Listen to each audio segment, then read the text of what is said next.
Bonjour, aujourd'hui j'ai décidé de vous parler des émotions. C'est vrai qu'il n'est pas toujours facile de composer avec, que ce soit dans notre quotidien et peut-être encore moins dans cette période de confinement. Alors il existe quelques outils dont je vais vous parler aujourd'hui et peut-être que ça vous amènera à aller chercher un peu plus loin par vous-même dans vos recherches. Aujourd'hui, les neurosciences nous disent que le quotient émotionnel, notre faculté à bien vivre nos émotions, et du coup avec nous-mêmes et les autres, est peut-être plus important pour notre épanouissement que notre quotient intellectuel. Allez, ça vous dit? On y va? Une émotion est une réaction psychophysiologique du corps.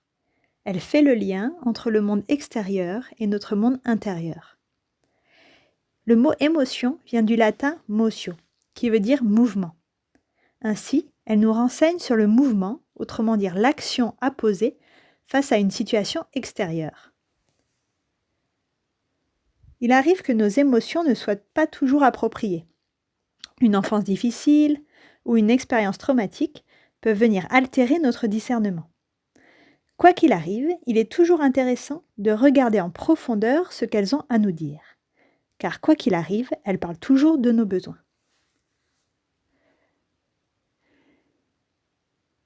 Aujourd'hui, nous allons explorer les 4 émotions primaires. Certaines écoles rajoutent également la surprise et le dégoût. Je vous propose une grille de lecture pour mieux comprendre ces émotions de base.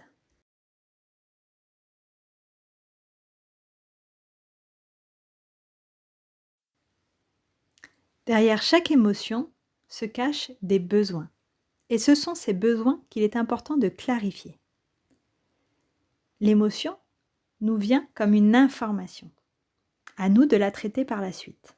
Je vous propose un tableau qu'il est très facile d'utiliser dans votre quotidien. Vous mettez d'abord votre émotion. Prenons celle de la joie. À côté, vous marquez l'origine. Réalisation de soi, réalisation d'un projet, réussite. Et ensuite, le besoin associé. Vous avez comblé un besoin de partage, un besoin de se ressourcer ou un besoin de se sentir appartenir à un groupe et d'avoir une fonction clarifiée et reconnue dans ce groupe. Si nous prenons l'exemple de la peur a souvent pour origine un danger ou l'inconnu. Le besoin qui y est associé peut être de se sentir en sécurité ou d'anticiper ou d'oser explorer. La tristesse a souvent pour origine la perte ou la séparation. Les besoins, être réconforté et faire le deuil. Enfin, la colère prend ses racines souvent dans l'injustice, les attaques ou le sentiment de frustration. Les besoins associés à la colère sont d'être entendu, de défendre son intégrité ou d'obtenir un changement. Réaliser ce tableau permet de clarifier les choses. Vous avez d'abord cette émotion qui peut être plutôt un signal faible ou très fort dans notre corps, dans notre esprit. Derrière cette émotion, ce signal d'alarme, il y a un besoin profond. Il est très important d'être à l'écoute de ces besoins, car c'est en respectant ces besoins et en posant des actes cohérents face à ces besoins que nous évoluons positivement dans la vie.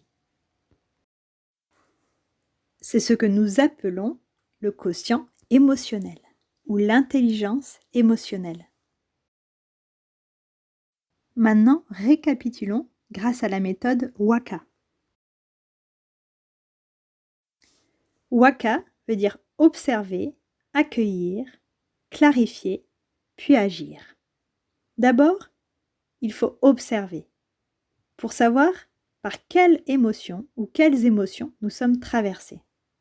Pour cela, je vous propose de prendre un temps, calmement, avec vous-même, pour sentir les sensations de votre corps. Quelles sont les sensations quand je suis dans telle émotion? Pour observer vos pensées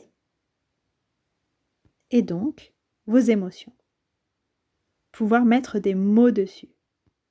Nous avons 4 émotions primaires, mais elles se multiplient entre une centaine, voire des milliers d'émotions diverses.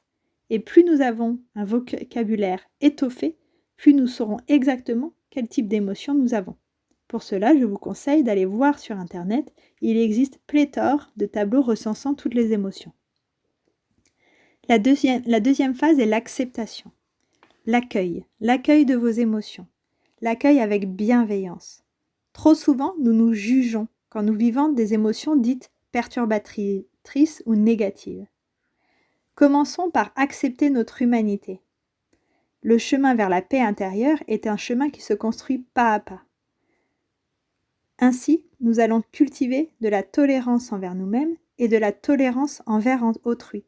Nous nous sommes tous, un jour ou l'autre, retrouvés face à la colère, face à la tristesse, face à la peur ou toute autre émotion refoulée dans nos sociétés. La troisième phase est la clarification. Et pour cela, il suffit de reprendre le tableau dont je vous ai parlé tout à l'heure. Prenez un cahier. Vous pouvez garder un cahier toujours auprès de votre lit, de votre bureau, dans une pièce qui vous est destinée dans la maison, où vous allez noter ce chemin intérieur. Les émotions sont fugaces, éphémères et impalpables. De les écrire, de prendre note dans un cahier, vous permet de voir votre cheminement et votre évolution. Notez ainsi votre émotion, l'origine de cette émotion. Est-ce qu'elle est liée à un fait très proche ou est-ce qu'elle remonte plus loin dans votre vie, voire à l'enfance? Et en face, son besoin. Je suis en colère. J'ai besoin de délimiter mon espace, de retrouver mon intégrité, de mettre mes limites. Je suis triste. J'ai besoin d'un temps pour moi, pour faire le deuil d'une situation. Notez votre besoin. Il peut y avoir plusieurs émotions, plusieurs origines ou plusieurs besoins. Essayez d'être le plus clair et précis possible. Enfin, la dernière phase, et peut-être la plus importante, c'est de passer à l'action. Une émotion est là pour nous demander d'agir, de la transformer. Tant que nous ne la prenons pas en compte et que nous ne posons pas des actions justes envers nous-mêmes, cette émotion reviendra autant de fois qu'il le faut et pourra même se transformer en problème psychosomatique.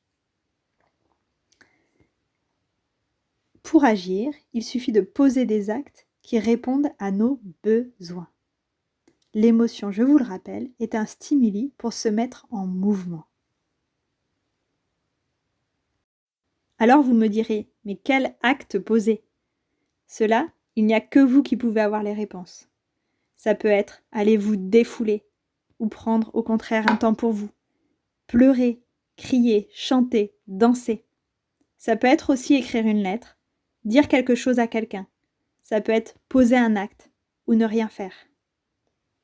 Les réponses, il n'y a que vous qui pouvez les avoir. Et n'oubliez pas, la vie est un enchaînement d'expériences. Ne vous jugez pas. Osez, osez des fois tomber, car c'est en tombant qu'on se relève, et un jour vous réussirez. Faites-vous confiance. N'oubliez pas, et c'est peut-être un des points les plus importants, que l'autre en face de vous est un être également émotionnel. Essayez de vous prendre en compte, de respecter vos besoins, et en même temps de porter un regard bienveillant sur l'autre et sur ses besoins. Et si, au lieu de se battre contre le monde extérieur, ou de se battre contre notre monde intérieur et nos émotions, celle-ci nous permettait de revenir à nous-mêmes et d'apprendre à clarifier ce que nous ressentons, clarifier ce que nous voulons, poser des actes en accord avec nos valeurs, répondre à nos besoins, être en paix avec nous-mêmes et du coup avec les autres. Et si nos émotions nous permettaient de reprendre la responsabilité de notre vie, au lieu de sans cesse accuser l'autre, la vie, ou je ne sais quelle déité. Et si nos émotions nous permettaient de devenir plus tolérants avec autrui et d'être autonomes dans notre bonheur. Partons à la rencontre d'elles. Elles nous ouvrent des portes insoupçonnées. Je vous souhaite à toutes et à tous une belle rencontre avec vous-même.